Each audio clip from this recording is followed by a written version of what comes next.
There is a silence that doesn't just deafen the ears, it crushes the soul. The kind that echoes louder than screaming. A silence not born of peace, but of betrayal. You know this silence. It's the one that followed your cries when you needed to be seen. It's the void that surrounded you when you were breaking.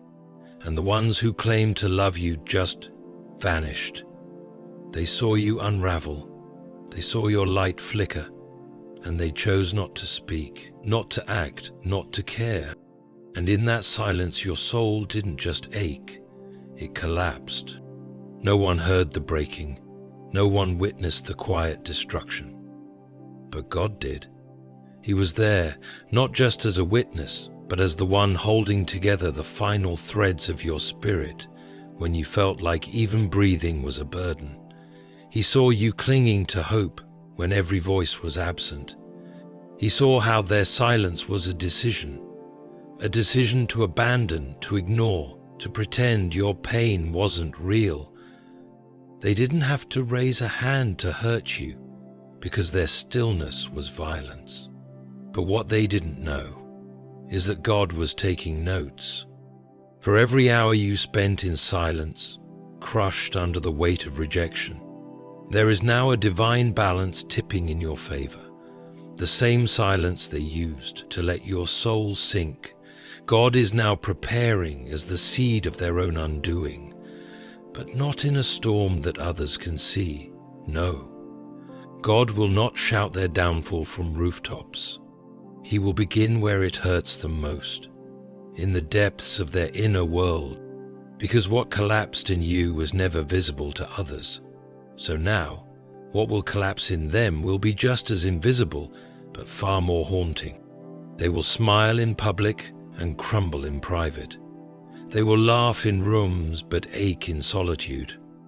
The same way you went unnoticed, they will unravel, piece by quiet piece. Because divine justice doesn't always wear thunder and lightning.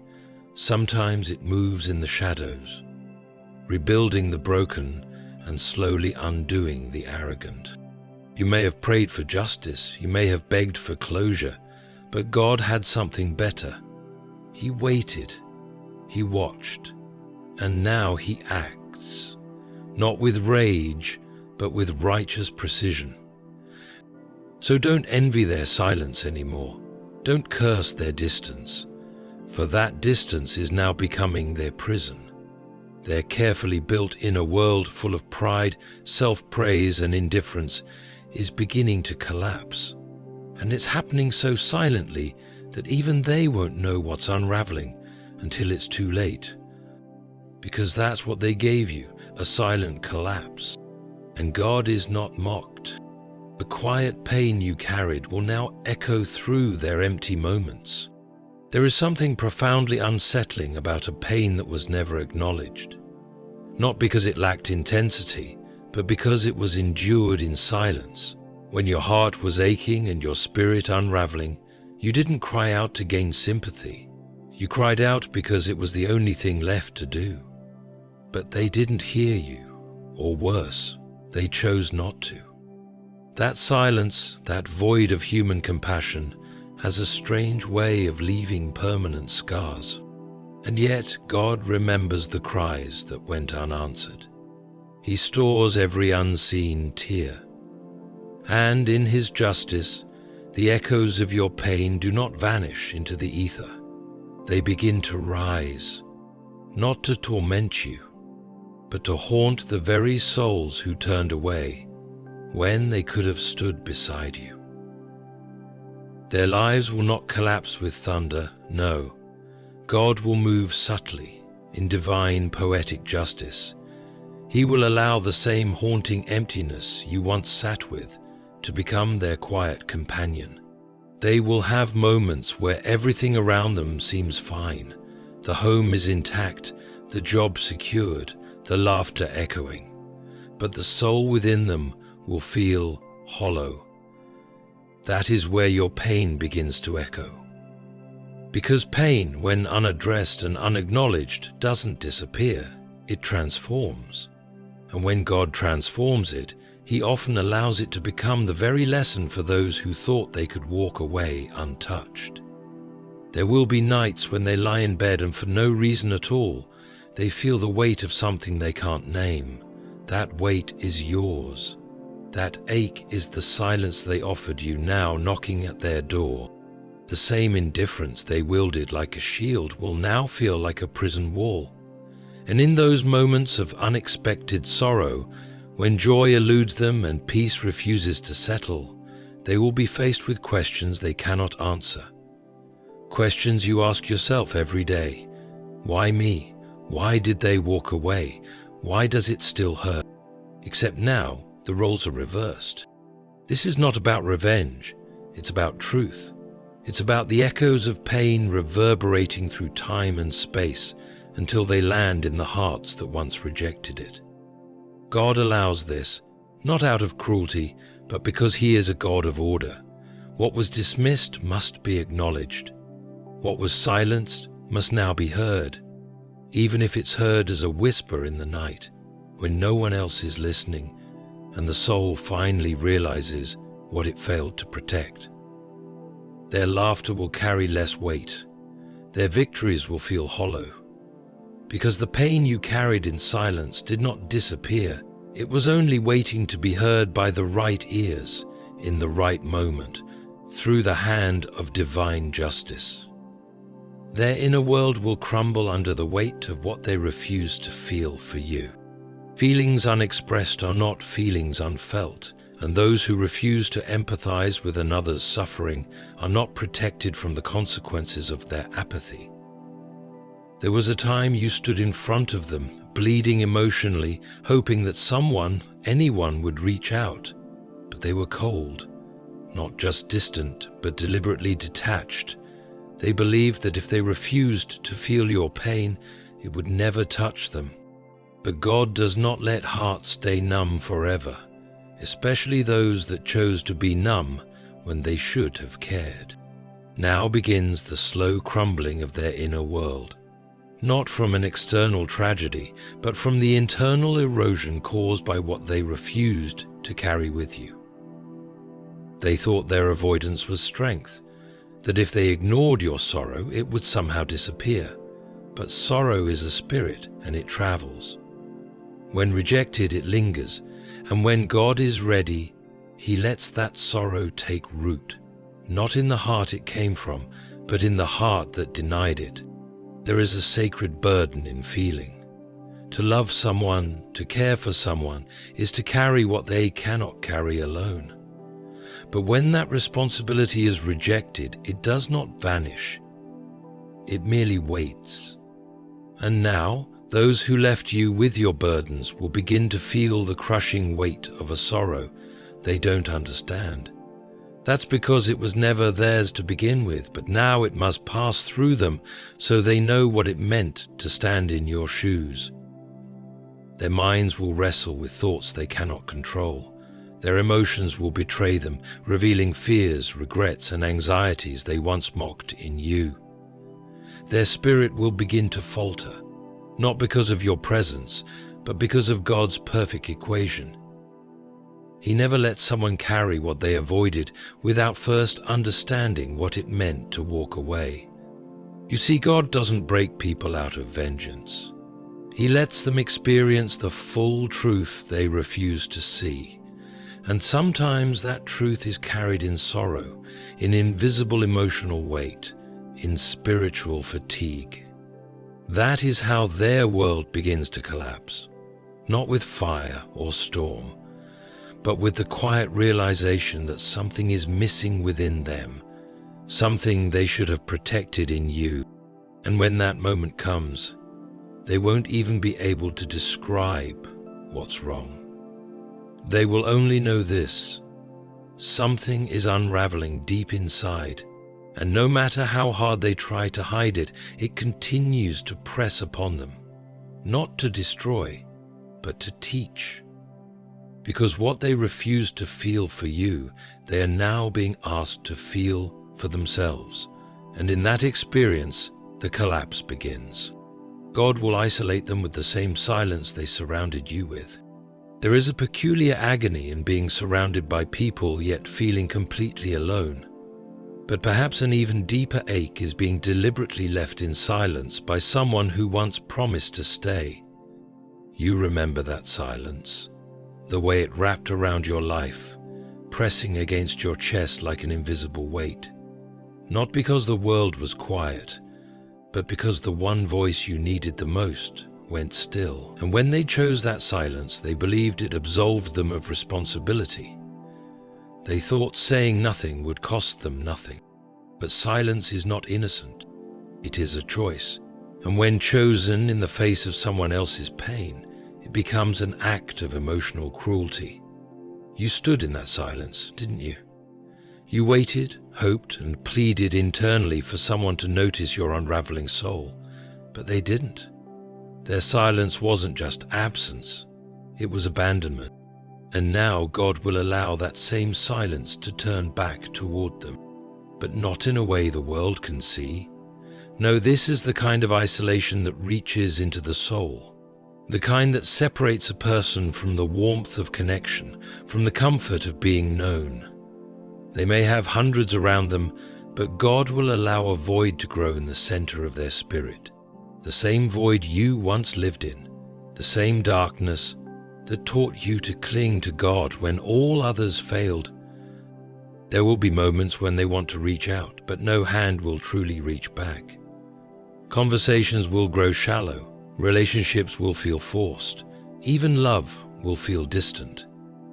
Because the silence they once used as a weapon will now become their atmosphere, and they won't be able to escape it, not through distraction, not through company, not even through prayer, because this is not a punishment, but a lesson, a sacred one.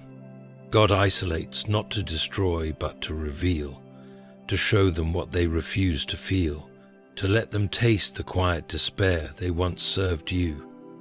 And in that silence, they will come face to face with their own reflection, and it will speak louder than any voice they once ignored. They thought leaving you in silence was harmless. They thought your cries would be forgotten. But God remembers, and now He teaches, not through wrath, but through reflection. Through allowing the very silence they gave to become the only thing they hear. And in that sacred isolation, their inner world will tremble. Peace will flee from their spirits just as comfort fled from yours. You didn't just lose people, you lost peace. That quiet stillness in your soul that once made life feel safe, even during chaos. When they walked away, or worse, when they stayed but gave nothing, that comfort disappeared. You woke up each day with an ache, not from what was said, but from what was withheld. Love, empathy, kindness, all of it vanished like a whisper in the wind. And so did your sense of peace. There's a special kind of suffering in trying to calm your spirit in an environment that feeds your wounds. You tried, you prayed, you clung to hope, but peace kept slipping through your fingers, because peace doesn't dwell where it isn't nurtured. It leaves when it is starved. But here's what's often missed. Peace is not just a reward, it is a reflection. And the ones who disrupted your spirit with their indifference will now live in the storm they created, not externally but internally. God doesn't always send fire from the sky. Sometimes He allows the peace within someone to slowly unravel, just as yours did, until they cannot remember the last time they truly felt whole. They will wake up tired, even after a full night's rest. They will laugh without joy. They will succeed without fulfillment. Because peace has fled from them, and they won't know why, but you will. Because you've lived this story before. This time, though, it's not your soul breaking. It's theirs. They tried to be untouched, unmoved, unbothered. They played the role of strength while watching you fall apart. But true strength is not found in coldness, it is found in compassion. And because they chose to harden their hearts, God now removes from them the very thing they took from you, peace. They may not recognize it at first. They'll blame circumstances, people, stress. But slowly, reality will set in. What they broke in you is now broken in them. And unlike you, they won't know how to find peace again, because they never learned how to protect it in others. God's justice doesn't always come through visible collapse. Sometimes it is the internal unraveling that tells the whole story. When comfort becomes foreign, when rest becomes restless, when peace becomes a memory. That is where their collapse begins. Not in what is lost outside, but in what they can no longer feel inside. And just as peace once fled from your spirit when they were near, now peace will flee from them entirely, leaving them to wrestle with the emptiness they helped create. They thought nothing of what you felt. To them, your trembling voice was drama, your tired eyes, exaggeration, your quiet withdrawal, a guilt trip. They minimized what was monumental inside of you, treating your emotional collapse like a passing moment instead of the devastating storm it truly was. They told themselves it wasn't their problem, that your emotions were too much, too messy, too inconvenient. But pain doesn't vanish just because it is ignored. It stores itself in places unseen, within the folds of memory, in the walls of the soul. And what is ignored never goes away. It waits, it matures, it learns. And when the time comes, God uses it. He does not waste sorrow, especially the kind caused by the coldness of others. So while they moved on, while they smiled in the comfort of their own indifference, that pain you carried was not forgotten by heaven.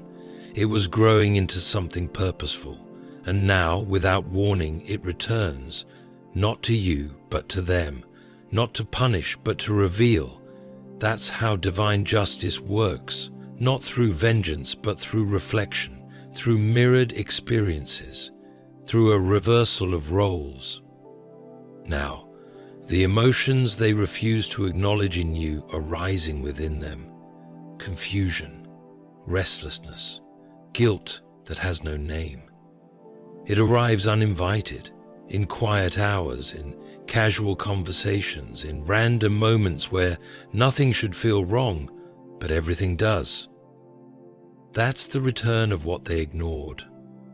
Not as a weapon, not as karma, but as divine education. You see, God has this way of making the heart feel what it once refused to carry. He allows people to enter rooms they built for others, the dark, lonely, echoing chambers where you once waited for a response. They're stepping into those very same rooms now, and there is no one waiting to comfort them, no voice reaching through the void, no heart leaning toward theirs, just silence. And in that silence, they are finally hearing what you always tried to say. The mind begins to whisper questions they've never asked before. Was I too harsh? Why didn't I listen? What if they were truly hurting?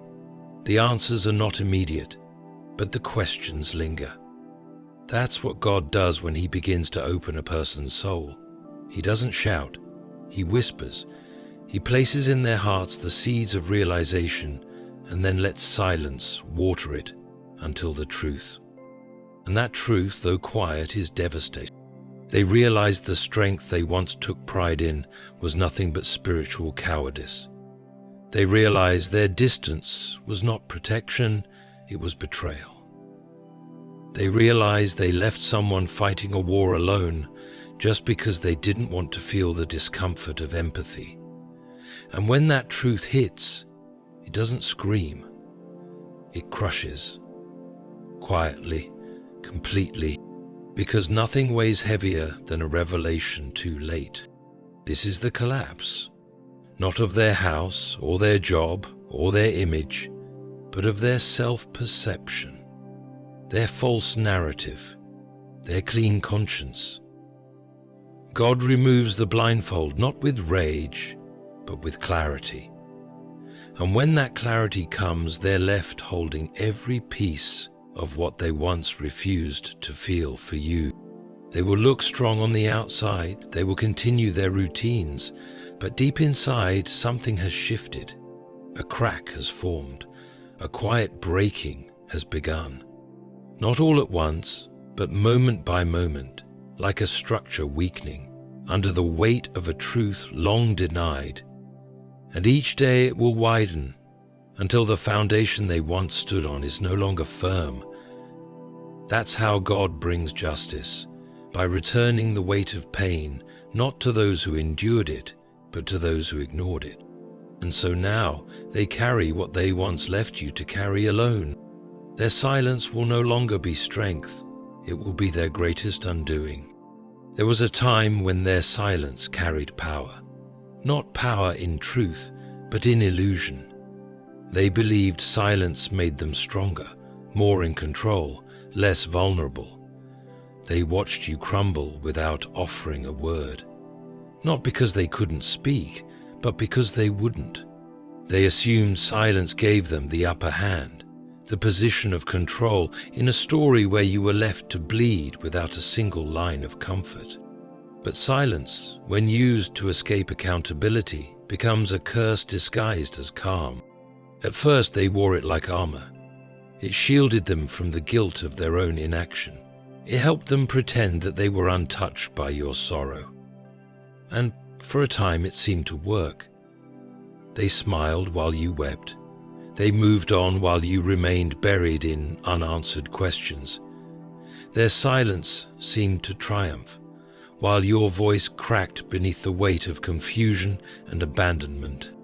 But God, in His infinite wisdom, does not let such silence stand forever. What they thought made them strong is now being turned against them. Slowly, that very silence begins to erode their soul. What once felt like control now feels like confinement. What once gave them power now becomes the very thing that isolates them. Because silence is not neutral. It accumulates, it grows, it waits. There comes a moment when every unspoken word becomes a whisper in their mind. Every apology they never gave, every truth they buried, every emotion they refused to confront begins to resurface. Not with thunder, but with persistent quiet, a slow dripping in the spirit that will not be ignored. That is how silence undoes them, not through noise, but through internal erosion. You see, they thought their silence saved them from chaos, but it only delayed it. And now the collapse begins not in their words, but in their lack of them. Relationships grow stale, trust fades, people begin to see the hollowness behind the calm, because silence, when it refuses truth, breeds disconnection. And eventually, they'll feel the same weight they placed on you, the ache of needing to speak, but having no one who truly hears, the bitterness of wanting to reach out, only to find their silence has burned every bridge, the pain of realizing that the strength they thought they had was never strength at all, but cowardice in disguise, and that cowardice will now speak louder than any words they ever refused to say. God will let the collapse be quiet, so they can feel what you felt in your silence. God's justice rarely mirrors human rage. He doesn't always respond to harm with thunder or betrayal with explosions. Sometimes He chooses silence. Not the kind that ignores, but the kind that reveals. The kind that lets the soul face itself in the quiet. And that's how He will allow their collapse to unfold. Not in the form of ruined reputations or public disgrace, but in something far more personal, a quiet unraveling, one that no one else notices at first, but they feel deeply, one that mirrors the silent suffering they watched you endure without lifting a finger. He will allow their mind to wander into dark corners, He will let their thoughts echo in rooms where no comfort responds. He will remove distractions, silence the noise, and leave them face to face with themselves. Just as you once were, this quiet collapse is not cruel, it is calibrated. For only in the quiet does truth echo loudest. And what they once refused to hear, your pain, your cries, your silent prayers, will now become the only voice in the room. But it won't be yours, it will be God's. He will speak to them in the silence they once weaponized. He will use it not to punish, but to convict, to bring clarity where they once claimed confusion, to stir empathy where there was once indifference. And in that process, the walls they built within themselves, walls of pride, ego, and denial, will begin to crack. They will try to maintain normalcy. They will smile, work, even celebrate, but inside, they'll feel the shaking. They'll sense the foundation weakening. Because God isn't shaking the world outside of them, He's shaking the world within them. And this is the divine reversal. They once watched your soul collapse in silence, thinking you were weak. But now, as their own soul begins to tremble, they'll finally understand that silence was never safety. It was a storm waiting to speak. And now it is speaking. And now you understand. The silence that once crushed you was not forgotten. The tears you cried alone, the prayers whispered through trembling lips, the nights spent asking why, they were not wasted. They were being gathered, held, recorded by a God who does not overlook even the faintest sigh of the broken-hearted. You see, God doesn't always intervene with flashing signs or immediate answers. Sometimes His response is as quiet as the pain you endured. But it is always precise. And now, the silence they used to walk away from your wounds is the very silence in which their inner world is collapsing. Not because you demanded revenge, not because you wished them harm, but because God is just. And justice, when it comes from heaven, moves with purpose, not noise. You were never weak for breaking. You were never small for feeling. You were simply the one who bore what they refused to carry. And now, God is letting them walk the very valley they left you stranded in, not to destroy them, but to awaken them. So, lift your head. You are not forgotten. You are not defeated. You are the proof that even in silence, God is speaking, that even in stillness, He is moving, and that when your soul collapsed beneath the weight of abandonment, heaven began writing a story of restoration so beautiful, no heartless silence could ever erase it. Let their collapse come. Let God do what only He can. And you keep rising in grace, in healing, in truth. Because while their silence broke you, it is God's voice that will rebuild you. And this time, your soul will not collapse. It will stand, quietly but unshakably, just as God intended.